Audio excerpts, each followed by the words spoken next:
नरेश मीणा इन दिनों हिंडौली और बूंदी के इलाकों में ज्यादा व्यस्त हैं। हालांकि उन्होंने अंता की हार को बहुत ही व्यक्तिगत ले लिया है और जिस तरह से वो इलाकों में घूम रहे हैं, मुझे लग रहा है कि गाय अगर चरती है तो फिर दूध भी देती है, क्योंकि खाना मिलता है। तो नरेश मीणा जिस तरह से दौरे कर रहे हैं, जिस तरह से भीड़ आ रही है उनकी सभाओं में, अगर वो ठंडे दिमाग से इसी तरह से घूमते रहें, दौरे करते रहें, तो फिर हासिल भी उनको हो सकता है। मगर उनके बहुत सारे बयान मैं देखते रहता हूं, जो लोग ट्विटर पर लगाते रहते हैं, पूरा भाषण तो नहीं सुन पाता हूं। मुझे लग रहा है कि उसमें फिल्टर की जरूरत है।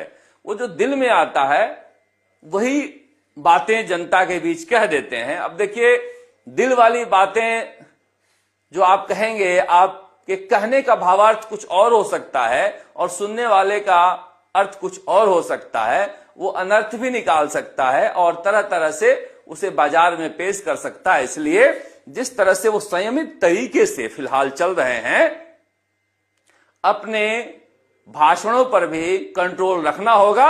हालांकि उन्होंने ताल ठोक कर कह दिया है कि मैं कभी भी बीजेपी में नहीं जाऊंगा, यानी वो एक दरवाजा कांग्रेस के लिए खुला रखना चाहते हैं, दूसरा दरवाजा वो चंद्रशेखर और आरएलपी के साथ भी रखना चाहते हैं। ये भीड़ देख रहे हैं, इस तरह की भीड़ अगर एक युवा नेता की सभाओं में आ रही है, वो भी हिंडौली और बूंदी जैसी जगहों पर, तो आप समझिए कि नरेश मीणा को आप खारिज कर सकते हैं मगर नजरअंदाज नहीं कर सकते।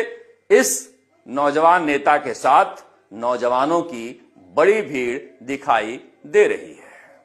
मगर मैं इसलिए कह रहा हूं कि चाहे हनुमान बेनीवाल हो या फिर